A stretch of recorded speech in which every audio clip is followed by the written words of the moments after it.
హల్లెలూయా hallelujah hallelujah hallelujah hallelujah హల్లెలూయా. చివరిసారిగా జరిగిన కుటుంబ ప్రార్థనలో దేవుడు దేని గురించి మాట్లాడినాడు ఏమన్నా తెలుసా? చూసినారా?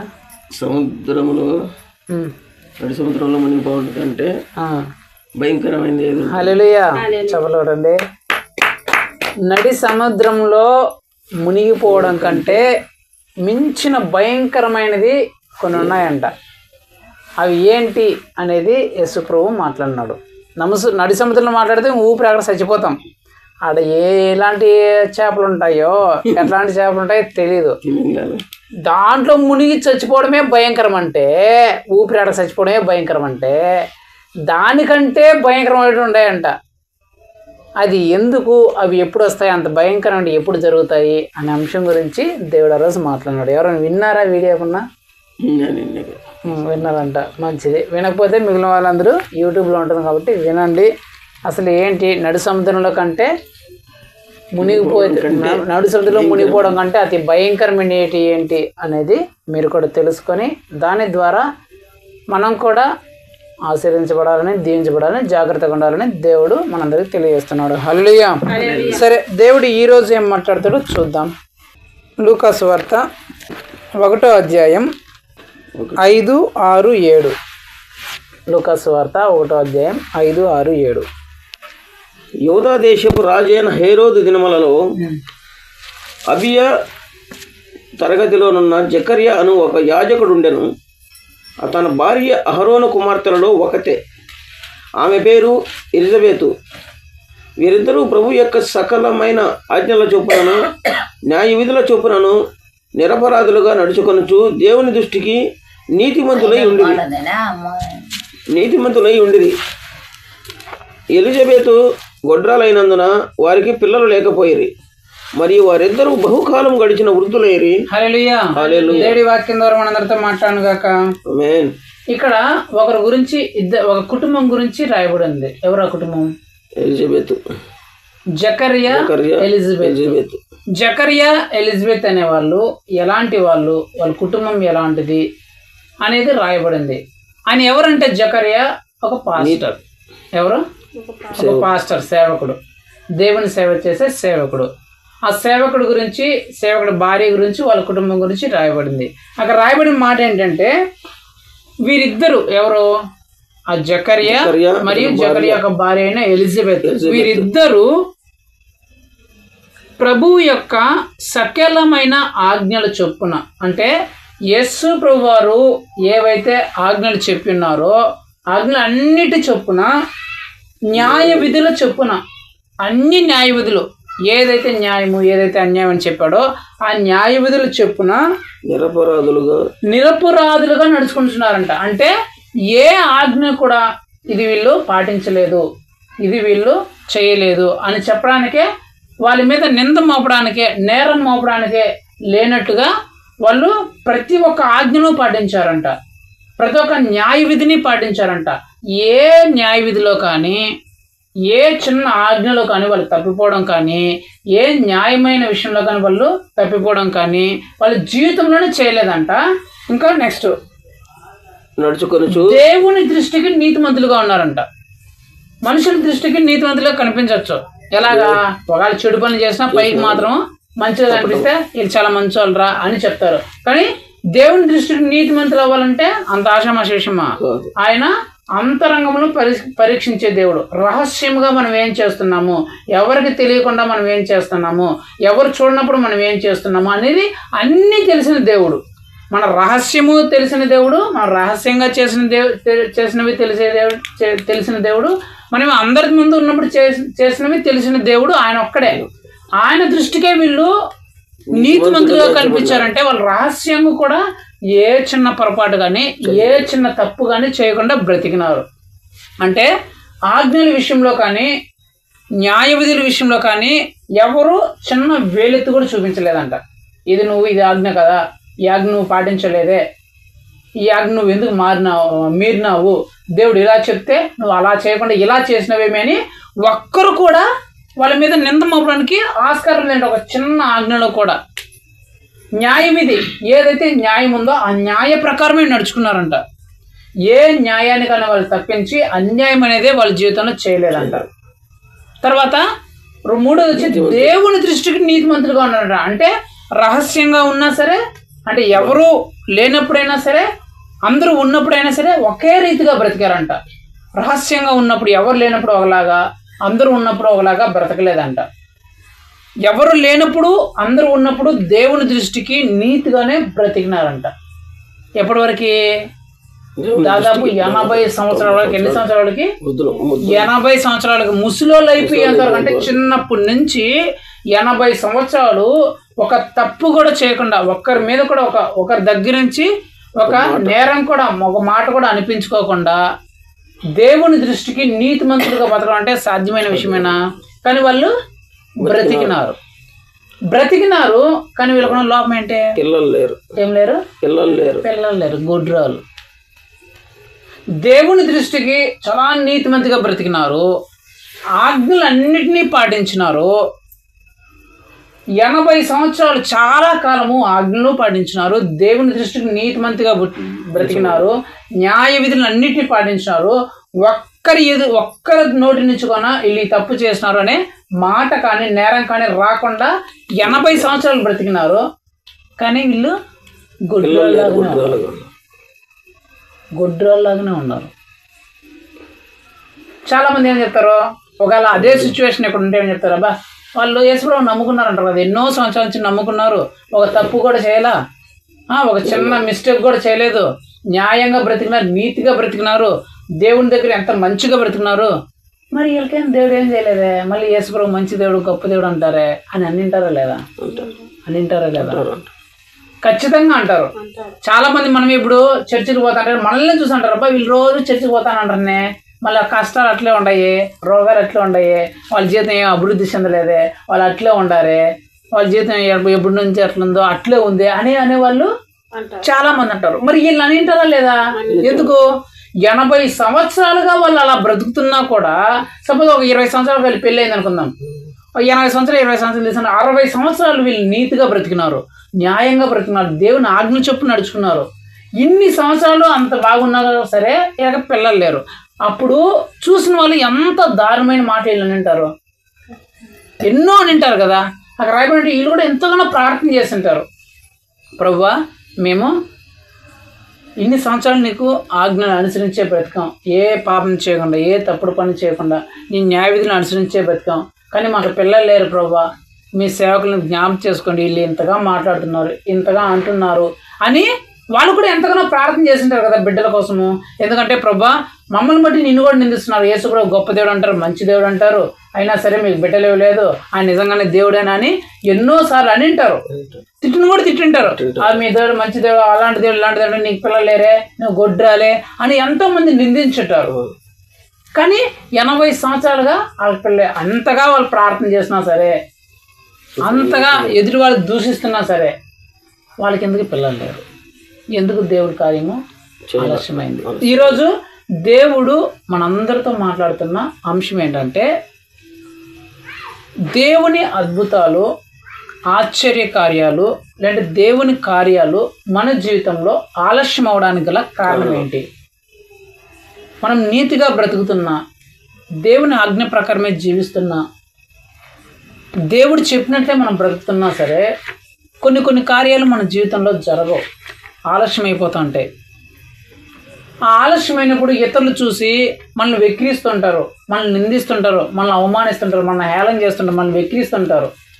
వాళ్ళు యేసుప్రభువు నమ్ముకున్నారంట కదా, వాళ్ళ దేవుడు భలే దేవుడు, సూపర్ దేవుడు, అద్భుతాలు ఆశ్చర్యకాలు చేస్తారంట, గొప్ప దేవుడు అంట, వాళ్ళంటి దేవుడు ఎవరు లేరంట అని చెప్పుకుంటారే, బిల్డప్లు కొడతారే.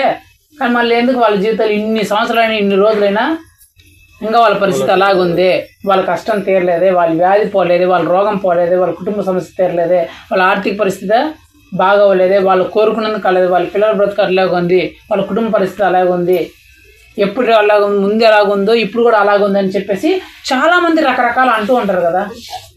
మనకు కూడా చాలాసార్లు అనిపిస్తుంది, అవును కదా ప్రభువా, నేను ఎప్పుడూ ప్రార్థన చేస్తుంటాను, ఎప్పుడూ వాక్యం చదువుతుంటాను, ఎప్పుడు నీ మాటలు వింటున్నాను, సినిమా చూసేవాడిని కాదు, బూతులు మాట్లాడేవాడిని కాదు, పరిశుద్ధంగా బ్రతికాన్ని, వారం చర్చికి వెళ్తాను, అందరిలాగా నేను బ్రతుకును, అందరిలాగా నేను ఎంజాయ్మెంట్లో వాటన్నిటికి పోను. నీలోనే నేను బ్రతుకుతున్నాను, నీలోనే నేను జీవిస్తున్నాను, నువ్వు చెప్పినట్లు నేను బ్రతుకుతున్నాను. అయినా సరే ఎందుకు ప్రభా నాకు ఈ కార్యం జరగలేదు, నేను అనుకున్నది ఎందుకు జరగలేదు, నాకు కావాల్సింది ఎందుకు రాలేదు అని చాలామందికి అనుమానం వస్తుంది, చాలామందికి అలా వస్తుంది. దానికి ఆన్సర్ ఈరోజు దేవుడు మనందరితో మాట్లాడుతున్నాడు. ఈరోజు అంశం ఏంటంటే, మనం నీతిగా బ్రతుకుతున్నా, దేవుని ఆజ్ఞ ప్రకారం జీవిస్తున్నా, దేవుడు చెప్పినట్లు నడుచుకుంటున్నా, దేవుడికి దృష్టికి నీతిమంతులుగా నడుస్తున్నా సరే దేవుని కార్యాలు మన జీవితంలో ఎందుకు ఆలస్యం అవుతున్నాయి? ఎందుకు దేవుడు ఎన్నో సంవత్సరాల నుంచి ఉంటున్నా సరే, ఎంతో కాలం వెయిట్ చేస్తున్నా సరే ఆ కార్యాలు ఎందుకు చేయట్లేదు అనేది దేవుడు ఈరోజు మనతో మాట్లాడుతున్నాడు. ఈ జకర్యా, ఈ ఎలిజబెత్ దాదాపు 60 సంవత్సరాలు దేవుని దృష్టికి ఆజ్ఞలు పాటించిన, దేవుని దృష్టికి నీతిమంతులుగా బ్రతికిన, దేవుని న్యాయవిధిని ప్రకారమే జీవించిన, ఏ తప్పు చేయకుండా ఏ పాపము చేయకుండా బ్రతికిన, ఎప్పుడు సేవ చేస్తున్నా సరే, వీళ్ళ సేవకులు ప్రతిరోజు దేవుని సేవ చేస్తున్నా సరే, ప్రతిరోజు ప్రార్థన చేస్తున్నా సరే, వాళ్ళకి ఎందుకు దేవుడు 60 సంవత్సరాలు బిడ్డలు ఇవ్వలేదు? ఎందుకు దేవుడు వాళ్ళ జీవితంలో ఆశ్చర్యకార్యాన్ని చేయడానికి ఆలస్యం చేశాడు? కారణం ఏంటి? ఆలస్యం వెనక ఉన్న ఉద్దేశం ఏంటో మనం అందరినీ తెలుసుకోవాలి. ఎందుకంటే ఇది ప్రతి ఒక్కరి జీవితంలో ఖచ్చితంగా ఎప్పుడప్పుడు ఎదురవుతుంది. మనం అంత బాగా దేవుని భక్తిలో ఉన్నా సరే, అంత బాగా దేవుని అనుసరిస్తున్నా సరే, కొన్నిసార్లు మన జీవితంలో దేవుని కార్యాలు ఎందుకు ఆలస్యం అవుతున్నాయి అనేది మనం తెలుసుకోవాలి. ఎందుకు ఆలస్యమైంది, ఎందుకు దేవుని కార్యాలు ఆలస్యమయ్యాయి అంటే, తర్వాత వీళ్ళు అక్కడ సేవ చేస్తున్నారు, సువార్త ప్రకటిస్తున్నారు. అక్కడ సేవ చేస్తుంటే ఒకరోజు ఏం జరిగిందంటే, జకర్యా వంతు వచ్చింది. ఆలయంలో పనిచేసే వంతు. ఆలయంలో పనిచేసే వంతు వచ్చిన తర్వాత అతను ఆలయంలోకి పోయి ఆ ధూప వేదిక మీద ధూపం వేసి ఆ సన్నిధి రొట్టెలన్నింటినీ సిద్ధపరుస్తూ ఉన్నాడు. ఎప్పుడైతే ఆ ధూప వేదిక మీద ధూపం వేశాడో పక్కన గబ్రియేలు అనే దేవదూత వచ్చి నిలబడింది. ఆ ధూప వేదిక పక్కన ఎప్పుడైతే ఆ ధూప వేదిక దగ్గరికి వెళ్ళి ఆలయంలోకి వెళ్ళి ధూపం వేస్తున్నాడో గబ్రియేలు అనే దేవుని దూత అక్కడికి వచ్చి నిలబడి ఈ జకర్యాతో మాట్లాడుతుంది. ఏమని మాట్లాడుతుందంటే చూడండి, నేను చదువుతాను, మీరు వినండి. 10వ వచనం చదవండి. 1:10.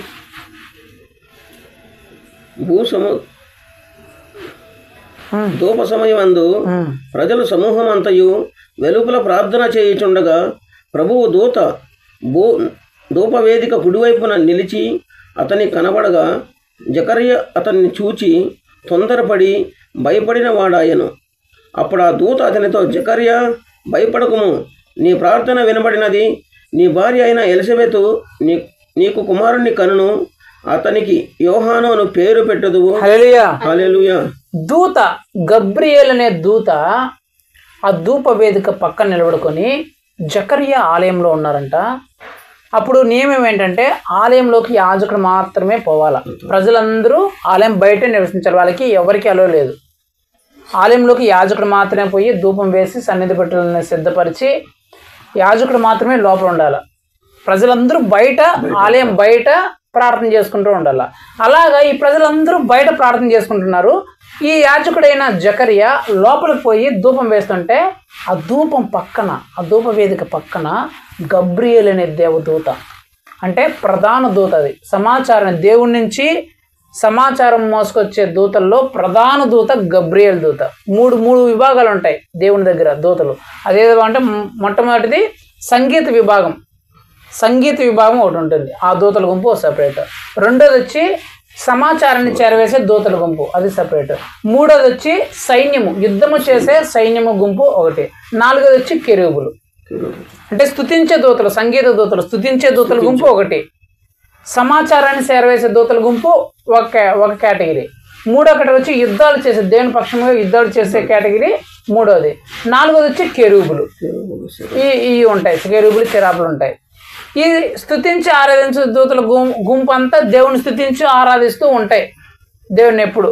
దీనికి ప్రధాన దూత ఉంటారు. అప్పుడున్న ప్రధాన లూసిఫర్ అయిన దూత తర్వాత కింద పడి సాతానుగా మార్చబడ్డాడు. ఈ సమాచారాన్ని చేరవేసే దూతలు ఎవరంటే యేసుప్రభు ఏదైనా చెప్తే, దేవుడు ఏదైనా చెప్తే అది ఎవరికి చేరవేయాలో ఆ సమాచారం ఎత్తుకుని చెప్తారు. ఈ దూతల గుంపుకి ప్రధాన దూత మన బాగా ప్రైమ్ మినిస్టర్ అంటారు కదా, ఆ ప్రైమ్ దూత ఎవరంటే గబ్రియల్. అదే సైన్యముకు దేవుని పక్షం యుద్ధాలు చేసే ఆ దూతల సమూహానికి ప్రధాన దూత హెడ్ ఎవరంటే మీకాయల్. సైన్యంకు హెడ్ మీకాయల్, సమాచారం దూతకి హెడ్ ఈ గబ్రియల్, తర్వాత శరాపులు కెరూబులు ఉంటాయి. ఇప్పుడు యేసు ప్రభు వారు దేవుడు ఒక సమాచారాన్ని పంపించాడు. ఎవరి దగ్గర? హెడ్. ఈ హెడ్ అంటే సమాచార దూతల గుంపులు అయితే ఏవైతే ఉన్నాయో వారి హెడ్ ఎవరంటే ఈ గబ్రియల్. ఈ గబ్రియల్ ద్వారా దేవుడు ఒక దూతని పంపించి ఆ ధూప వేదిక దగ్గర నిల్చబడి ఆ ధూప వేదిక దగ్గర ఉన్న గబ్రియల్ దూత ఈ యాజకుడికి చెప్తుంది జకర్యాకి ఏమనంటే, జకర్యా నీ భార్య చేసిన ప్రార్థన దేవునికి వినబడింది కాబట్టి నీ భార్య గర్భవతి కుమారుని కంటుంది, అతనికి నీవు యోహాను అని పేరు పెట్టదు. ఇప్పుడు వాళ్ళు ఎన్ని సంవత్సరాల నుంచి గొడ్రాలై ఉన్నారు? 60 సంవత్సరాలు ఉన్నారు. 60 సంవత్సరాల తరువాత అంటే దాదాపు 80 సంవత్సరాల కాలంలో గబ్రియల్ దూత వచ్చి ఇప్పుడు చెప్తుంది ఏమని, ఇప్పుడు మీకు దేవుడు బిడ్డల్ని ఇస్తారు అని చెప్తుంది. అదేదో ముందే చెప్పింటే ఓ బిడ్డను ఎవరో ఇచ్చేవాళ్ళు కదా. ఎందుకు దేవుని కార్యం అంత ఆలస్యమైంది? అది మనం తెలుసుకోవాలి. ఎందుకు దేవుని కార్యం ఆలస్యమైంది? అదేదో ఇచ్చే బిడ్డని పెళ్ళి అయిన మరుసటి సంవత్సరం లేకపోతే 2 సంవత్సరాల తర్వాత 3 సంవత్సరాల తర్వాత ఇవ్వచ్చు కదా. 60 సంవత్సరాలు ఎందుకు దేవుడు ఆ కార్యాన్ని ఆలస్యం చేశాడు? వాళ్ళు నీతిగా బ్రతుకుతున్నా సరే, నిజాయితీగా బ్రతుకుతున్నా సరే 60 సంవత్సరాలు దేవుడు ఎందుకు కార్యాన్ని ఆలస్యం చేశాడంటే, ఇక్కడ గబ్రియల్ దూత వచ్చి చెప్తుంది ఏమని, మీరు చేసిన ప్రార్థన నాకు వినబడింది, దేవుడికి వినబడిందంట. దేవుడు మీకు ఒక కుమారుని ఇవ్వబోతున్నాడు, ఆ కుమారుడికి మీరు యోహాను అని పేరు పెడతారు. ఆ కుమారుడు ఎలాంటి కుమారుడు ఉంటాడో ఇప్పుడు చెప్తున్నాడు. చదవండి, నెక్స్ట్ చదవండి. అతడు ప్రభువు దృష్టికి గొప్పవాడై ద్రాక్షారసమైనను మద్యమునైనను త్రాగక తన తల్లి గర్భమున పుట్టినది మొదలుకొని పరిశుద్ధాత్మతో నిండుకొనిన వాడై ఇశ్రాయేలీయులలో అనేకులను ప్రభువైన వారి దేవుని వైపు త్రిప్పును. మరియు అతడు తండ్రుల హృదయములను పిల్లల తట్టునకు అవిధేయుల నీతిమంతుల జ్ఞానమును అనుసరించుటకును తిప్పి ప్రభు కొరకు అయత్తుపడి ఉన్న ప్రజలను సిద్ధపరచుటకై ఏలియా యొక్క ఆత్మయు శక్తియు గలవాడై ఆయనకు ముందుగా వెళ్ళును. కనుక నీకు సంతోషమును మహా ఆనందమును కలుగును. అతడు పుట్టినందున అనేకుల సంతోషించెదరు నేను. హల్లెలూయా. ఆ బిడ్డ ఎలాంటి బిడ్డ అవుతాడో ఇక్కడ రాయబడిందంట. ఆ బాప్తిస్మ ఇచ్చే యోహాను గురించి ఇక్కడ రాసినాడు. ఏమనంటే ఆ బిడ్డ దేవుని దృష్టికి గొప్పవాడు అని ఉంటాడు. అతడు ఏం చేస్తాడు తెలుసా? ప్రపంచాన్నే దేవుని వైపుకి తిప్పుతాడు. చల్లా చెదిరిపోయిన అందరి మనుషుల్ని దేవుని వైపుకి నడిపిస్తాడు. ఆ బిడ్డ పుట్టడం వల్ల ప్రపంచమంతా ఎంతో గొప్పగా సంతోషిస్తుంది, మీకు మహా ఆనందం కలుగుతుంది. ఆయన పుట్టినందుకు ప్రపంచం అంతా ఎంతో సంతోషిస్తుంది. తండ్రులు వైపు పిల్లల్ని, పిల్లల వైపు తల్లిదండ్రుల్ని తిప్పుతాడు. అందరూ విధేయులుగా ఉండేటట్టుగా అతను మారుస్తాడు. దేవుని మార్గాన్ని అతను సిద్ధపరుస్తాడు అని చెప్పేసి ఆ బిడ్డ ఎలాంటి వాడై ఉంటాడో, ఎంత గొప్ప బిడ్డ పుట్టబోతున్నాడో అక్కడ ఆ దేవదూత తెలియజేసినంట. అంటే ఈమెకి, ఈ ఎలిజబెత్ జకర్యాకి దేవుడిచ్చే బిడ్డ ఆషామాషా బిడ్డ కాదు. ప్రపంచమే ఆశ్చర్యపోతుందంట ఆ బిడ్డను చూసి. ఆ బిడ్డ పుట్టినందుకు ప్రపంచం అంతా సంతోషిస్తుందంట. ప్రపంచానికి అంత మహా ఆనందం కలుగుతుందంట. అతను చూస్తే ఆహా తీరా బిడ్డ అంటే అనేలాగా ప్రపంచమంతా అతని వైపు చూస్తుందంట. అంటే నేనేం చెప్పాలనుకుంటున్నానంటే 60 సంవత్సరాలు దేవుడు ఆయన కార్యాన్ని ఎందుకు వాళ్ళ జీవితంలో ఆలస్యం చేశాడంటే, వాళ్ళంత నీతిగా, వాళ్ళంత భక్తిగా, వాళ్ళ ఆజ్ఞ ప్రకారమే జీవిస్తున్నా సరే, దేవుడు ఎందుకు, వాళ్ళు ఎంతగా ప్రార్థన చేస్తున్నా సరే, ఎంతగా సేవ చేస్తున్నా సరే, దేవుని కార్యము ఎందుకు అంత ఆలస్యం చేశాడు?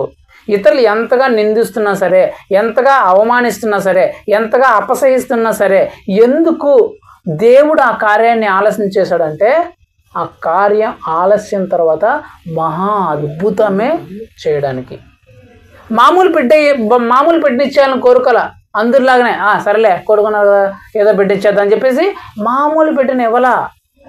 అసలు ఆ బిడ్డ పుట్టినందుకు ప్రపంచం అంతా సంతోషించిందంట. అసలు ఈరోజు మనం యేసుక్రీస్తుని నమ్ముకున్నాము, యేసుక్రీస్తుని అనుసరిస్తున్నామంటే మొట్టమొదటి కారణము ఆ బాప్తిజం ఇచ్చే యోహాను గారే.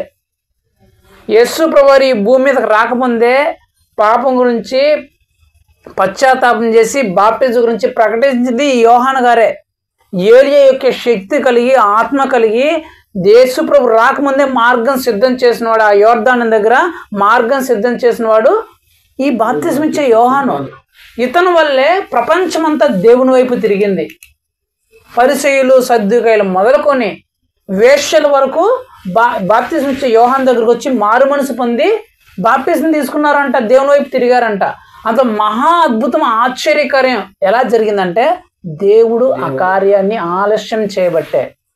ఏదో ఒక బిడ్డని ఇచ్చారని దేవుడు అనుకోవాలా. వాళ్ళు ప్రార్థన చేశారు కదా, వాళ్ళు నీతిగా బ్రతికినారు కదా, వాళ్ళు ఆజ్ఞ అనుసరించి బ్రతికారు కదా, ఏదో ఇచ్చేద్దాంలే అనుకోలే యేసు ప్రభు. ఆలస్యమైనా సరే ప్రపంచమే ఆశ్చర్యపోయే దాన్నే నేను ఇవ్వాలా. ప్రపంచమే అప్పా ఇదిరా, ఎందుకురా దేవుడు ఆలస్యం చేశాడు, ఎందుకురా ఆలస్యం చేశాడు అని చెప్పేసి ప్రపంచమంతా ముక్కు మీద వేలేసుకోవాలంటారు కదా, గొప్ప ఆశ్చర్యం కలిగేలాగా నేను వారి జీవితంలో కార్యం చేయాలా. ఆ ఉద్దేశంతో, ఆ ఉద్దేశం కలిగిన వాడై చూసే వాళ్ళందరూ ఆశ్చర్యపోయేలాగా, చూసే వాళ్ళందరికీ గొప్ప ఆనందం కలిగేలాగా అలాంటి కార్యం వీళ్ళ జీవితంలో నేను చేయాలనే ఉద్దేశంతోనే దేవుడు ఆ కార్యాన్ని ఆలోచన చేశాడంట. మనం ఎంత భక్తిగా బ్రతుకుతున్నా సరే, దేవుని దృష్టికి ఎంత నీతిమంతిగా బ్రతుకుతున్నా సరే, బాగా ప్రార్థన చేసుకుంటున్నా, వాక్యం బాగా చదువుతున్నా, చర్చికి బాగా వెళ్తున్నా, ఏ చెడు పనులు జోలికి వెళ్లకుండా, ఏ అపవిత్రమైన కార్యాలు చేయకుండా సరే, మన జీవితంలో దేవుడు కొన్ని కార్యాలు ఆలస్యం చేయడానికి గల ఒకే ఒక కారణం ఏంటంటే, మన జీవితంలో మహా అద్భుతము చేయడానికి. చూసి వాళ్ళందరూ ఆశ్చర్యపోయేలాగా మన జీవితంలో ఆ కార్యం ఉండాలని, ఆ కార్యం ప్రపంచం అంతా చిరకాలం గుర్తుండిపోవాలని, ఆ కార్యం ముందెన్నడూ జరిగిన కార్యంగా ఉండాలని, ఎవ్వరు ఊహించని అద్భుతం జరిగే కార్యంలో ఆ కార్యం ఉండాలి అనే ఉద్దేశం కలిగి దేవుడు కొన్ని కార్యాలను మన జీవితంలో ఆలస్యం చేస్తాడు. అన్నీ కాదు, కొన్ని కార్యాలని. ఆ కార్యము ఆ యోహాను, బాప్తిజం ఇచ్చే యోహాను గురించి ఈ రోజు వరకు మనం చదువుకుంటున్నాం. ఈ రోజు వరకు ఆయన మనము జ్ఞాపం చేసుకుంటాం. అంటే చిరకాలం, అంటే ఈ బైబుల్ ఉన్నంత వరకు, ఈ ఆకాశం భూమి ఉన్నంత వరకు, ఈ సువార్త ప్రకటించేంత వరకు, యేసుక్రీస్తు కంటే ముందుగా మనం చెప్పుకునే వాళ్ళని ఎవరు? యేసుక్రీస్తు ఇప్పుడు ఈ భూమి మీదకి వచ్చిన దానికంటే ముందుగా మనం ఎవరి గురించి మాట్లాడుకుంటాం? బాప్తిజం ఇచ్చే యోహాను గురించే మాట్లాడుకుంటాం. ఈ బాప్తిజం ఇచ్చే యోహాను యేసు ప్రభు వారికే మార్గాన్ని సిద్ధం చేశాడు.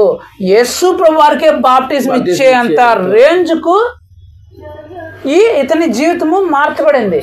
ఒకవేళ ఆ కార్యమే జరగకపోయింటే ఈ యోహాను గారు ఆ యేసు ప్రభు వారికి బాప్తిజం ఇచ్చేవాడే కాదు. ఎందుకు? వాళ్ళకి అయింది 20 సంవత్సరాల్లో పెళ్ళయింది. ఒకవేళ 21వ సంవత్సరంలో 22వ సంవత్సరంలో యోహాను గారు పుట్టింటే యేసు ప్రభు వారి భూమి మీదకి వచ్చేందుకు యోహాను గారికి 60 సంవత్సరాలు అయిపోయింది. ఎందుకు? 60 సంవత్సరాల తర్వాత యోహాను గారు, యేసు ప్రభు వారు ఒకే టైంలో పుడతారు. ఒకే టైంలోనే కదా పుట్టేది. యోహాను గారి కంటే యేసు ప్రభు వారు 6 నెలలు చిన్నవాడు అంతే. ఇప్పుడు ఒకవేళ 21వ సంవత్సరంలో యోహాను గారు పుట్టాను అనుకుందాం. యేసు ప్రభు వారి భూమి మీదకి వచ్చేటప్పటికి ఇప్పటికి ఈయనకి ఎంత అవుతుంది? 60 సంవత్సరాలు అవుతుంది. యేసు ప్రభు 30 సంవత్సరాల్లో బాప్టిజం తీసుకున్నాడు. అంటే 60 సంవత్సరాలు ప్లస్ 30 సంవత్సరాలు ఎంత అవుతుంది? 90 సంవత్సరాలు ఉంటుంది. ఆ 90 సంవత్సరాలు ఒకవేళ యోహాను ఉండిండొచ్చు, ఉండిండిపోయిండొచ్చు, చనిపోయిండొచ్చు, ఎవరు తెలుసు. ఇప్పుడు 60 సంవత్సరాలు ఆలస్యమైంది కాబట్టి కరెక్ట్గా యేసు ప్రభు వారు పుట్టే సమయంకి 6 నెలల ముందు ఈ యోహాను గారు పుట్టారు. ఆలస్యం చేయడం వల్ల ఎంత గొప్ప అద్భుతం జరిగింది. యేసు ప్రభు వారికే బాప్టిజం ఇచ్చే ఆ స్థాయి దొరికింది. ఒకవేళ ఆ కార్యమే ఆలస్యం కాకపోయింటే యేసు ప్రభు వారికే బాప్టిజం ఇచ్చే ఆ గొప్ప అదృష్టము ఈయనకు దొరికేదా? అసలు ప్రపంచంలో ఉండే ప్రతి ఒక్కరికి బాప్టిజం ఇచ్చేది ఎవరు? యేసు ప్రభు నామంలో మనము బాప్టిజం తీసుకుంటాం కదా. యేసు ప్రభు నామంలో మనం బాప్టిజం తీసుకుంటాం. ప్రపంచం మొత్తం ఇంకా రాబోయే వాళ్ళందరూ యేసు ప్రభు నామంలో, అంటే ఒక రకంగా చెప్పండి యేసు ప్రభువే మనకు బాప్టిజం ఇస్తున్నట్లు. యేసు ప్రభు నామంలో బాప్టిజం తీసుకుంటాం. మనము ఆ యేసు ప్రభుకే బాప్టిజం ఇచ్చే రేంజ్ ఆ యోహానుకు వచ్చిందంటే కారణం ఏంటి? ఒకే ఒక కారణం, దేవుని కార్యం ఆలస్యం చేయడం బట్టే. ఒకవేళ దేవుని కార్యమే కానీ ఆలస్యం చేయకపోయింటే ఇంత గొప్ప అదృష్టము ఆ యోహానుకు దొరికేది కాదు. ఇంత గొప్ప ఆశ్చర్యకరము ఆ యోహాను గారి జీవితంలో అసలు జరిగేదే కాదు. ఇంత గొప్ప బిడ్డను మీరు కన్నారనేది ఆ జకర్యాకి, ఆ ఎలిజబెత్కి ఆ పేరు వచ్చేదే కాదు. ఆ కార్యం ఆలస్యమైంది కాబట్టే అంత గొప్ప అద్భుతము చరిత్రలో చిరస్థాయిగా చిరకాలం నిలిచిపోయే అద్భుతము జరిగింది. మన జీవితంలో కూడా దేవుడు కొన్ని కార్యాలు ఆలస్యం చేయడం గల కారణం ఏంటంటే ఒక అద్భుతాన్నే మన జీవితంలో చేయడానికి, చరిత్రలో చిరస్థాయిగా నిలబడే ఒక అద్భుత ఆశ్చర్య కార్యాన్ని మన జీవితంలో చేయడానికి దేవుడు కొన్ని కార్యాలు ఆలస్యం చేస్తాడు. అక్కడ రాయబడిన మాట అదే లూకా సువార్తలో చదవండి, 1వ అధ్యాయం 58వ వచనం చదవండి. అప్పుడు ప్రభువు ఆమె మీద మహాకనికరము ఉంచెను. ఆమె పొరుగువారును బంధువులను విని ఆమెతో కూడా సంతోషించిరి. ఇప్పుడు 8 దినం 63 అతడు వ్రాత పలక తెమ్మని వాని పేరు యోహాను అని వ్రాసెను. అందుకు వారందరూ ఆశ్చర్యపడి హల్లెలూయా హల్లెలూయా. చూడండి, వాళ్ళందరికీ మహానందం కలగడానికి, వాళ్ళందరూ ఆశ్చర్యపోవడానికి, అక్కడ ఉన్న వాళ్ళందరూ ప్రజలందరూ ఆశ్చర్యపోవడానికి, వాళ్ళందరికీ మహానందం కలగడానికి గల కారణము ఒకే ఒక కారణం ఏంటి? దేవుని కార్యము ఆలస్యం చేయడం వల్ల. ఆయన కార్యం ఆలస్యం చేశాడు కాబట్టి గొప్ప ఆనందము, గొప్ప ఆశ్చర్యకార్యము చరిత్రలో చిరస్థాయిగా మిగిలిపోయే, చిరకాలం ఉండిపోయే, ఈ భూమి ఆకాశంలో ఉన్నంత వరకు, దేవుని సువార్త ప్రకటించేంత వరకు నిలిచిపోయే ఆ గొప్ప కార్యము యేసు ప్రభు వారికే బాప్టిజం ఇచ్చే అంత స్థాయికి రావడానికి గల ఒకే ఒక కారణం దేవుని కార్యము ఆలస్యము కావడం వల్లే.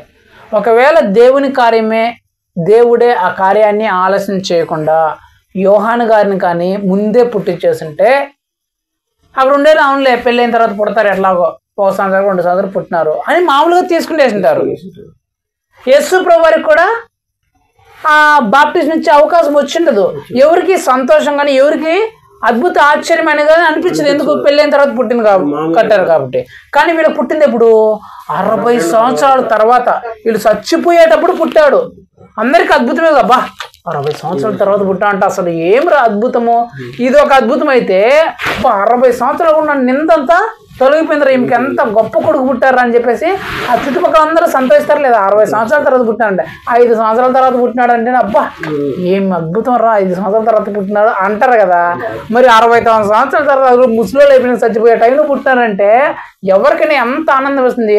చూసేవాళ్ళు ప్రపంచం అంతా మైకులన్నీ పెట్టుకొచ్చేస్తారు టీవీలో. 60 సంవత్సరాల తర్వాత పుట్టారంట, 90 సంవత్సరాలు పుట్టారంట, ఓహో ఎంత గొప్ప అద్భుతం అని చెప్పేసి ప్రపంచం అంతా టీవీ ఛానల్ అంతా వాళ్ళ ఇంటి ముందే ఉంటాయి.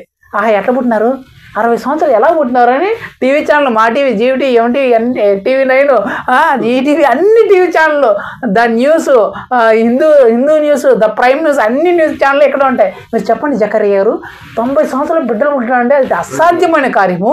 ఇది ఎలా జరిగింది అని ప్రపంచం అంతా ఎక్కడ చూస్తుంది? ఎలావైపు చూస్తుంది. వీళ్ళవైపే ప్రపంచం అంతా చూస్తుంది. ఇప్పుడు వాళ్ళ ప్రపంచం అంతా వీళ్ళవైపు చూడడానికి, అంత అద్భుత కార్యం వీళ్ళ జీవితంలో జరగడానికి కారణం ఒకటే, దేవుడు ఆలస్యం చేసినందువల్లే. ఒకవేళ దేవుడే ఆలస్యం చేయకుంటే ప్రపంచమంతా వీళ్ళ వైపు చూసేదే కాదు, ప్రపంచమంతా వీళ్ళ దగ్గరికి వచ్చేదే కాదు. ఆ గొప్ప అద్భుతము, ఆశ్చర్యకరము, ఆ మహానందం వీరికి పుట్టేదే కాదు. కాబట్టి యేసు ప్రభు ఏదైనా కార్యాన్ని ఆలస్యం చేయడం వెనుకున్న ఉద్దేశం ఏంటంటే, నీ జీవితంలో గొప్ప అద్భుతం, ఆశ్చర్యకారం చేయడానికి, చూసి వారందరూ ఆశ్చర్యపడిపోయేలాగా, మహా ఆనందముతో ఆశ్చర్యపడిపోయేలా చేయడానికి, ప్రపంచమే ఆ కార్యాన్ని బట్టి నీ వైపు చూడడానికి, ఆ కార్యము నీ జీవితంలో చరిత్రలో నిలిచిపోయేలాగా, చిరస్థాయిగా, చిరకాలం చరిత్రలో నిలిచిపోయేలా ఉండాలని ఆ కార్యాన్ని దేవుడు ఆలస్యం చేస్తాడు. ఖచ్చితంగా ఆ కార్యాన్ని చేస్తాడు నీ జీవితంలో. అయితే ఆలస్యం ఎందుకు చేస్తాడంటే, ఒకటి మహా ఆశ్చర్యకారం చేయడానికి, 2 మహా ఆనందం అందరికీ కలగడానికి, 3 ప్రపంచమే నీ వైపు చూడడానికి, 4 చిరస్థాయిగా చరిత్రలో ఆ కార్యం, ఆ అద్భుతం నిలిచిపోవాలని చెప్పేసి దేవుడు నీ జీవితంలో ఆ కార్యం చేస్తాడు. చాలామంది అనుకుంటారు, ఎందుకు మా జీవితంలో దేవుడు ఈ కార్యాన్ని ఆలస్యం చేస్తున్నాడు, మేము ఇంతగా ప్రార్థన చేస్తున్నామే, ఇంతగా మేము బైబిల్ చదువుతున్నాం, వాక్యం చదువు, ఎప్పుడు దేవుళ్ళే ఉంటున్నామే, కానీ ఎందుకు మా జీవితంలో ఇది జరగట్లేదంటే దానికి కారణం, దేవుడు ఆలస్యం చేయడానికి గల కారణం ఒకే ఒక కారణం, ఆలస్యం వరకే మహా అద్భుతం దాగి ఉంది.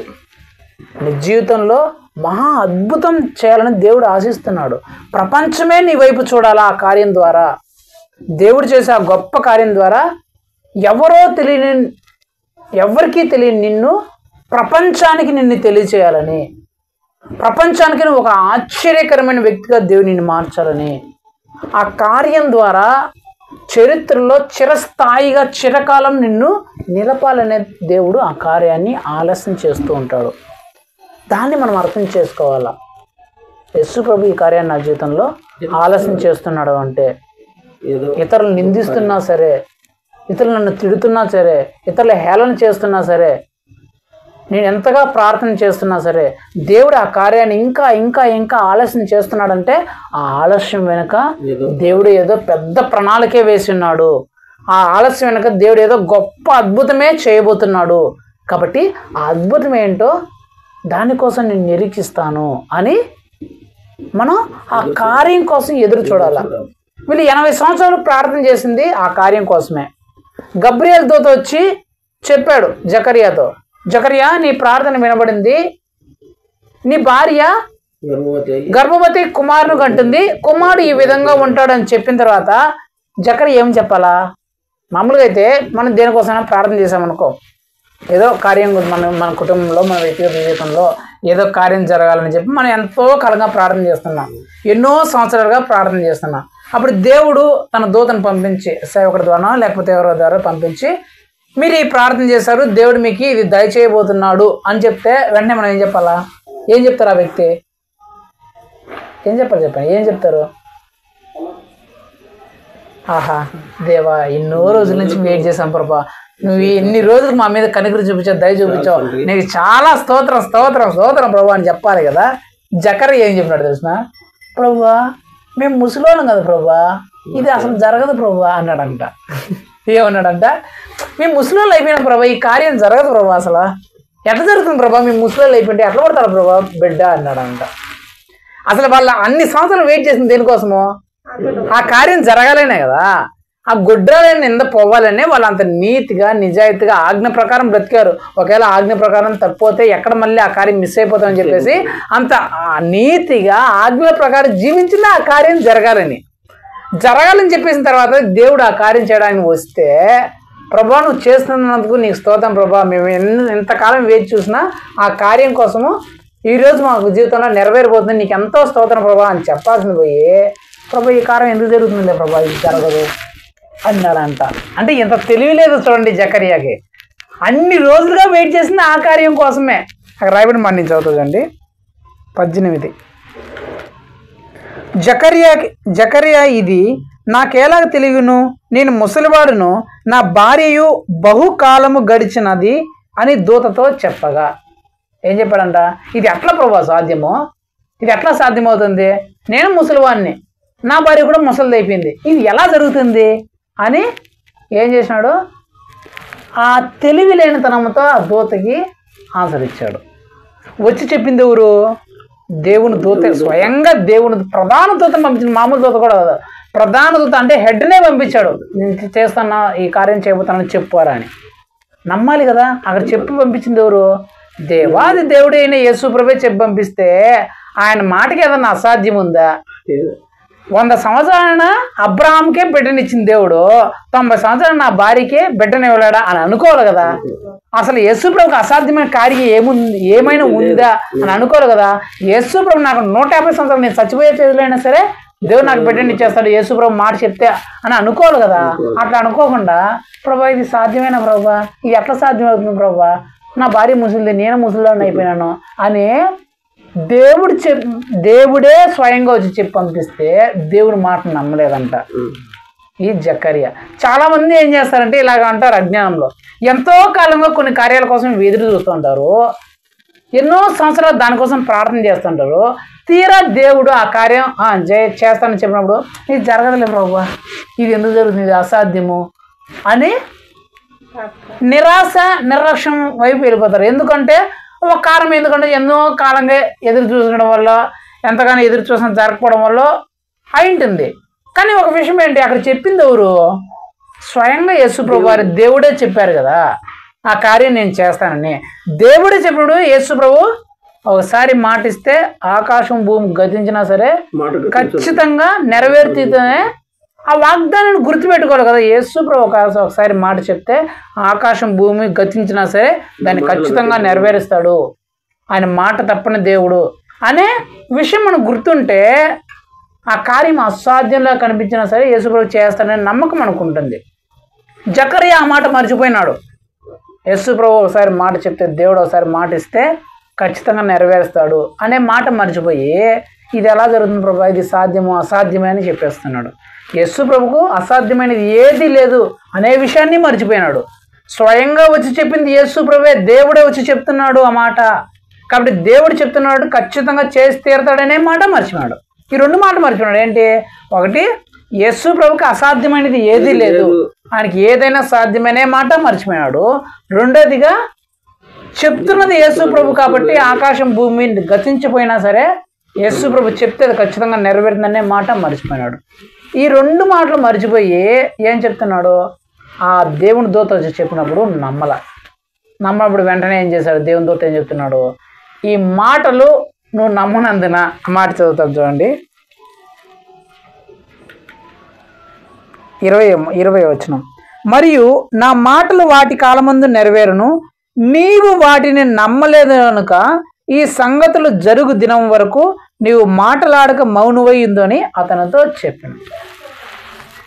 దేవాది దేవుడినైనా నేనే వచ్చి ఈ కార్యం నీ జీవితంలో చేస్తాను అని చెప్తే నువ్వు ఈ మాటలు నమ్మలేదు కనుక ఆ కార్యం జరిగేంత వరకు నీకు మాట్లాడదు, నువ్వు మాట్లాడు, మూగవాడిగా ఉంటావు అని చెప్పేసి దేవుడు ఒక చిన్న గద్దింపును హెచ్చరికని ఆ జకర్యాకి ఇచ్చాడు. తర్వాత బిడ్డ పుడతాడు, తర్వాత మాటలు వస్తాయి, దాని సంగతి పక్కన పెట్టండి. అంటే నేనేం చెప్పాలనుకుంటున్నా అంటే చాలామంది కొన్ని కార్యాల కోసము ఎదురు చూస్తూ ఉంటారు. ఆ కార్యాలు వాళ్ళ జీవితంలో జరగాలని ఎంతగానో ఆశపడతారు. ఆ కార్యాల కోసము దేవుని యందు భయముతో, భక్తితో, దేవుని ఆజ్ఞను అనుసరించే, న్యాయ విధులను అనుసరించే, దేవుని దృష్టికి నీతిగా బ్రతుకుతూ ఉంటారు. కానీ ఆ కార్యాలు ఆలస్యం అవుతూ ఉంటాయి. ఆ ఆలస్యం అయ్యే కొద్దీ ఇతరులు చాలామంది నిందిస్తూ ఉంటారు, దూషిస్తూ ఉంటారు, హేళన చేస్తూ ఉంటారు, వెక్కిరిస్తూ ఉంటారు, అపహాసం చేస్తూ ఉంటారు. ఆ ఆలస్యాన్ని బట్టి దేవుని కూడా నిందిస్తూ ఉంటారు. మీ దేవుడు అంత గొప్పవాడు అంటారు, ఎంత గొప్ప దేవుడు అంటారు, మీ దేవుడు మీ జీవితంలో ఏ కార్యాలు చేయలేదే, ఇంతగా మీరు ప్రార్థన చేస్తున్నారు, ఇంతగా మీరు వాక్యం చదువుతున్నారు, ఇంతగా మీరు చర్చికి వెళ్తున్నారు, ఇంతగా దేవుళ్ళు ఉన్నా సరే దేవుడు మీ జీవితంలో కార్యాలు చేయలేదని చాలామంది నిందిస్తూ, అవమానిస్తూ, వెక్కిరిస్తూ, కించపరుస్తూ ఉంటారు. అయినా సరే ఇతరులు అలా నిందిస్తున్నా సరే, ఇతరులు అలా దూషిస్తున్నా సరే, ఇతరులు అలా వెక్కిరిస్తున్నా సరే, ఇతరులు అలా చులకన చేసి మాట్లాడుతున్నా సరే, మనం దేవుని ఆజ్ఞలు పాటిస్తున్నా సరే, నీతిగా బ్రతుకుతున్నా సరే, న్యాయంగా బ్రతుకుతున్నా సరే, ప్రార్థన చేసేవారంగా ఉన్నా సరే, చర్చికి వెళ్ళేవారమైనా సరే, తప్పులు పాపం చేయకుండా పరిశుద్ధంగా బ్రతుకుతున్నా సరే, దేవుడు కొన్ని కార్యాలు మన జీవితంలో ఆలస్యం చేయడానికి గల కారణం ఏంటంటే ఆ ఆలస్యం వెనుక మహా అద్భుతం చేయాలనే ప్రణాళిక ఆయన ఉద్దేశంలో ఉంది. కాబట్టి ఆయన చేయబోయే ఆ ఆలస్యం తర్వాత చేయబోయే ఆ కార్యం ద్వారా మీ జీవితంలో ఒక మహా అద్భుత ఆశ్చర్యకార్యము చేయాలని, చూసేవారందరూ ఆశ్చర్యపోయేంత కార్యము మీ జీవితంలో చేయాలని, చూసేవాళ్ళందరూ గొప్ప సంతోషం మీకు వాళ్ళకి కలగాలని, ఆ కార్యము చరిత్రలో చిరస్థాయిగా నిలిచిపోయే కార్యము మీ జీవితంలో చేయాలని దేవుడు ఉద్దేశం కలిగిన వాడై, ప్రణాళిక కలిగిన వాడై కొన్ని కార్యాలని మీ జీవితంలో ఆలస్యం చేస్తుంటాడు. అలా ఆలస్యం చేసినప్పుడు మనము సోలిపోకూడదు, విసుక్కోకూడదు, వేసారిపోకూడదు, విడిచిపెట్టేయకూడదు. వాళ్ళు వీళ్ళు నిందిస్తున్నారని చెప్పేసి, వాళ్ళు వీళ్ళు వెక్కిరిస్తున్నారని చెప్పి, హేళన చేస్తున్నారని చెప్పేసి, లేకపోతే కార్యం జరగట్లేదని చెప్పేసి మనం బాధపడము, కృంగిపోవడము ఇలాంటివి చేయకుండా ఖచ్చితంగా నా దేవుడు నా జీవితంలో గొప్ప అద్భుతాన్ని చేయబోతున్నాడు. ఆలస్యం జరుగుతుందంటే ఆలస్యం వెనుక ఎంతో గొప్ప అద్భుతము జరగబోతుంది అనే ఒక ఆలోచనతో మనము ఉండాల. నెంబర్ 1. నెంబర్ 2 ఏంటంటే, ఆ తర్వాత దేవుడు వచ్చి ఈ కార్యాన్ని, నువ్వు కోరుకున్న కార్యాన్ని, ప్రార్థించిన కార్యాన్ని నేను చేయబోతున్నాను అని చెప్పినప్పుడు దాన్ని మనం నమ్మాలా, దాన్ని మనం విశ్వసించాలా. యేసు ప్రభుకి అది ఒకవేళ అసాధ్యంగా అనిపిస్తున్నా సరే, ఆ టైంకి అది అసాధ్యంగా అనిపిస్తున్నా సరే, చెప్పింది యేసు ప్రభు కాబట్టి, పంపబడింది యేసు ప్రభు సేవకుడి ద్వారా కాబట్టి ఖచ్చితంగా యేసు ప్రభు ఆ కార్యాన్ని చేస్తాడు. ఆయనకు అసాధ్యమైనది ఏదీ లేదు అనే ఆ విశ్వాసంలో, ఆ నమ్మకంలో మనం ఉంటే దేవుడు ఒక మహా అద్భుత కార్యాన్ని, ఒక ఆశ్చర్య కార్యాన్ని, ప్రపంచమే మన వైపు చూసే మహా అద్భుతాన్ని, చరిత్రలో చిరస్థాయిగా నిలిచిపోయే ఒక గొప్ప కార్యాన్ని దేవుడు మన జీవితంలో చేస్తాడు. మరలా చెప్తున్నా, జకరియా, ఆ ఎలిజబెత్ వారిద్దరికీ దేవుడు బిడ్డను ఇవ్వకపోవడం గల కారణం వాళ్ళంత నీతిగా బ్రతికిన, ఆజ్ఞలను అనుసరించి బ్రతికిన, న్యాయ విధులను అనుసరించి బ్రతికిన, దేవుని దృష్టికి నీతిగా బ్రతికిన, ఎవరు లేనప్పుడు అయినా సరే, ఎవరు ఉన్నప్పుడు సరే పాపం జోలు వెళ్ళకుండా నీతిగా బ్రతికినా సరే 60 సంవత్సరాలు దేవుడు కార్యాన్ని ఎందుకు ఆలస్యం చేశాడు?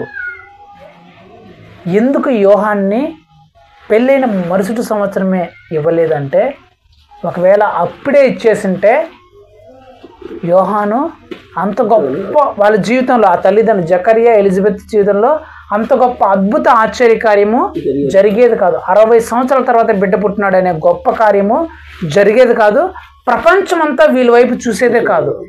60 సంవత్సరాల తర్వాత బిడ్డ పుట్టాడంటారా, ఎంత గొప్ప అద్భుతం ఆశ్చర్యకరము, ఇంతకుముందు ఎప్పుడూ జరగలేదే ఇలాంటి అద్భుతం ఆశ్చర్యకరమని ఎవరు అనుకునేవాళ్ళు కాదు. ప్రపంచంలో ఉండే ప్రతి ఒక్కరు వీళ్ళ వైపు చూసేవాళ్ళు కాదు. వీళ్ళ పేరు ప్రపంచమంతా వినబడేదే కాదు. అదేవిధంగా ఒకవేళ ఆ యోహాను గారే 21వ సంవత్సరంలో పుట్టింటే, యేసు ప్రభు పుట్టి 30 సంవత్సరాలు వచ్చేంత వరకు ఈ యోహాను గారు బ్రతికుండరో తెలిసేది కాదు. యేసు ప్రభు వారికే బాప్టిజం ఇచ్చే ఆ స్థాయికి, ఆ గొప్ప అదృష్టము యోహాను గారికి దొరికేదే కాదు. ఆ ప్రపంచమే వీరి వైపు చూసే అంత ఆశ్చర్య కార్యము, ఏ పేరు ప్రఖ్యాత లేని వీళ్ళు ప్రపంచం సర్వలోకానికి తెలియబడేంత, వీళ్ళ పేరంతా సర్వలోకానికి తెలియబడేంత గొప్ప అద్భుత ఆశ్చర్య కార్యము ఆ యోహాను గారు యేసు ప్రభు వారికే బాప్తిజం ఇచ్చే ఆ గొప్ప అదృష్టాన్ని, ఆ స్థాయిని పొందుకోవడానికి గల ఒకే ఒక కారణము, దేవుడు ఆ కార్యాన్ని ఆలస్యం చేయబట్టే.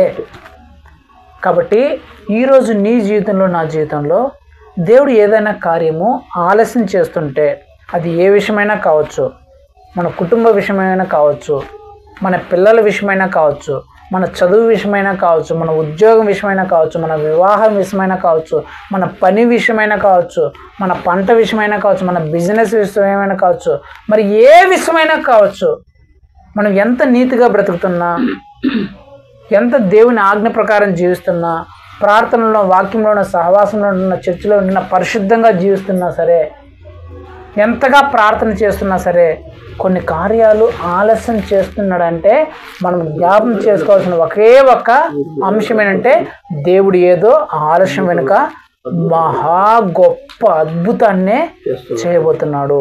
ప్రపంచమంతా ఆశ్చర్యాన్ని, అద్భుతాన్ని చూసి ప్రపంచమే ఆశ్చర్యపోయేంత గొప్ప అద్భుతాన్ని చేయబోతున్నాడు.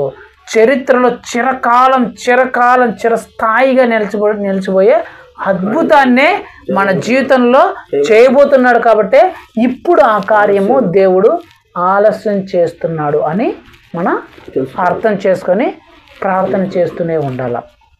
ఆ జకరియా, ఎలిజబెత్ 10 సంవత్సరాలు అయిపోయింది, కార్యం జరగలేదని చెప్పేసి మధ్యలో ఆగిపోవాలా, ప్రార్థన చేయడం ఆగిపోవాలా, అలాగే నీతిగా బ్రతికి ఆగిపోవాలా, ఆజ్ఞల ప్రకారం జీవించడం ఆగిపోవాలా, దేవుని దృష్టికి నీతిగా బ్రతకడం కూడా ఆపేయాల. 10 సంవత్సరాలైనా ఆలస్యమైనా అలాగే బ్రతికారు, 20 సంవత్సరాలైనా సరే అలాగే నీతిగా బ్రతికారు, 30 సంవత్సరాలైనా సరే అలాగే నీతిగా బ్రతికారు, 40, 50, వాళ్ళకి 80, 90 సంవత్సరాలు వచ్చేంత వరకు కూడా నీతిగా బ్రతికారు. అంటే ఆ కార్యం జరిగేంత వరకు వాళ్ళు విసుక్కోకుండా, విడిచిపెట్టుకోకుండా, కృంగిపోకుండా, బాధపడకుండా, దుఃఖపడకుండా, విడిచిపెట్టేయకుండా దేవుని యందే నిరీక్షణ కలిగి ఆశ పెట్టుకొని దేవుడు ఖచ్చితంగా ఈ కార్యాన్ని చేస్తాడు, మహా అద్భుతాన్ని చేస్తాడు అని నిరీక్షణ కలిగి దేవుని ఆజ్ఞను అనుసరించి, న్యాయ విధులను అనుసరించి నీతిగా పరిశుద్ధంగా బ్రతికారు. కాబట్టే అంత గొప్ప అద్భుతాన్ని ఈరోజు కూడా చరిత్రలో చిరస్థాయిగా నిలిచిపోయే ఒక అద్భుతాన్ని, ఆశ్చర్యకరాన్ని వాళ్ళు పొందుకున్నారు. కాబట్టి ఈరోజు వింటున్న మీకు అందరికీ మనందరికీ దేవుడు చెప్తున్న మాట ఏంటంటే, నీ జీవితంలో నేను కొన్ని కార్యాలు ఆలస్యం చేయడానికి గల కారణము, నీ జీవితంలో ఒక మహా అద్భుతాన్ని చేయాలని నేను ఆశ కలిగి ఉన్నాను, ప్రణాళిక వేసినాను. ఆ మహా అద్భుతం ద్వారా నిన్ను ప్రపంచానికి ఒక ఆశ్చర్యకరమైన వ్యక్తిగా మార్చేయబోతున్నాను. నీ జీవితాన్ని చరిత్రలో చిరస్థాయిగా ఆ అద్భుత ఆశ్చర్యకార్యం ద్వారా నేను మార్చాలనే ప్రణాళికను, ఉద్దేశం కలిగి ఉన్నాను. కాబట్టే ఆ కార్యాన్ని నీ జీవితంలో ఆలస్యం చేస్తున్నాను కనుక నువ్వు చింతించుకు, దుఃఖపడుకో. ఖచ్చితంగా ఆ కార్యము దాని సమయం ముందు ఖచ్చితంగా నెరవేరుతుంది. ఆ కార్యం ద్వారా నీకు మహా అద్భుతం, ఆశ్చర్యకరము నీ జీవితంలోనికి వస్తుందని చెప్పేసి దేవుడు ఈరోజు మనకందరికీ తెలియజేస్తున్నాడు. హల్లెలూయా. ప్రార్థన చేసుకుందాం. కళ్ళు మూసుకోండి. మహోన్నతుడా, సర్వోన్నతుడా, సర్వశక్తి గల దేవా, యేసయ్య, నీ బలమైన, శ్రేష్టమైన, పరిశుద్ధమైన నామం బట్టి మీకు స్తోత్రం చెల్లిస్తున్నాం ప్రభా. ఇదిగో తండ్రి, ఈ రాత్రికాల సమయంలో ప్రభా నా ద్వారా మా అందరితో మీరు మాట్లాడిన మాటను బట్టి మీకు స్తోత్రం చెల్లిస్తున్నాం ప్రభా. ఒకరు ఎంత నీతిగా బ్రతుకుతున్నా సరే, మీ ఆజ్ఞల ప్రకారం అనుసరించి జీవిస్తున్నా సరే, పరిశుద్ధంగా పవిత్రంగా జీవిస్తున్నా సరే, ప్రార్థనలో, వాక్యంలో, సహవాసంలో, అన్ని విషయంలో నీతిగా బ్రతుకుతున్నా సరే, లోక మాలిన్యం అంటుకోకుండా నీ యందు భయము కలిగి బ్రతుకుతున్నా సరే, ఎంతగా ప్రార్థన చేస్తున్నా సరే, కొన్ని కార్యాలు ఆలస్యం చేయడానికి గల కారణం ఏంటో ఈ రాత్రికాల సమయంలో మాకు బయలుపరిచిన దేవా, నీకు స్తోత్రం చెల్లిస్తున్నాం ప్రభా. అవును తండ్రి, కొన్ని కార్యాలు ప్రభా మా జీవితాల్లో మీరు ఆలస్యం చేయడానికి గల కారణము, ఆ ఆలస్యం వెనుక మహా అద్భుతం చేయాలనే ఉద్దేశం కలిగి ఉన్నారు. కాబట్టి ఆ కార్యం ద్వారా మహా గొప్ప ఆశ్చర్యకార్యాన్ని, ప్రపంచమే ఆశ్చర్యపోయేంత గొప్ప కార్యాన్ని చూసి వారందరూ, విను వారందరూ అద్భుతంతో, ఆశ్చర్యముతో నిండిపోయేంత గొప్ప కార్యాన్ని మా జీవితంలో చేయాలని, ఆ కార్యం ద్వారా, ఆ గొప్ప కార్యం చిరస్థాయిగా, చిరకాలం ప్రభా చరిత్రలో నిలిచిపోయే గొప్ప కార్యం చేయాలనే ఉద్దేశం కలిగిన వారై ఆ కార్యాలను మీరు కొన్ని కార్యాలను మా జీవితాల్లో ఆలస్యం చేస్తున్నారని మీరు తెలియజేసిన విధానాన్ని బట్టి మీకు స్తోత్రం చెల్లిస్తున్నాం యేసయ్య. అవును తండ్రి, జకరియా ఎలిజబెత్ గారు తండ్రి వారు ఎంతో మీ విషయంలో భక్తిగా జీవిస్తున్నప్పటికీ, ఆజ్ఞలను అనుసరించి జీవిస్తున్నప్పటికీ, న్యాయ విధులను జీవిస్తున్నప్పటికీ ఒక్కరి చేత కూడా నాయన ఏ నేరము ఒక మాట కూడా అనిపించుకోకుండా పరిశుద్ధంగా పవిత్రంగా నిరపరాధులుగా జీవిస్తున్నప్పటికీ, మీ దృష్టికి నీతిమంతులుగా అన్ని విషయంలో నీతిమంతులుగా జీవించినప్పటికీ, ఎంతగా ప్రార్థన చేసినప్పటికీ 60 సంవత్సరాలు వారికి 80 సంవత్సరాలు వచ్చే వరకు నాయన వారి జీవితంలో కార్యము మీరు ఆలస్యం చేయడానికి గల కారణము, ఆ ఆలస్యం వెనుక ప్రపంచమే ఆశ్చర్యపోయే నివ్వెర్రపోయే ఒక అద్భుతాన్ని యోహాన్ ద్వారా మీరు చేయాలనే ఉద్దేశం కలిగి ఉన్నారు. కాబట్టి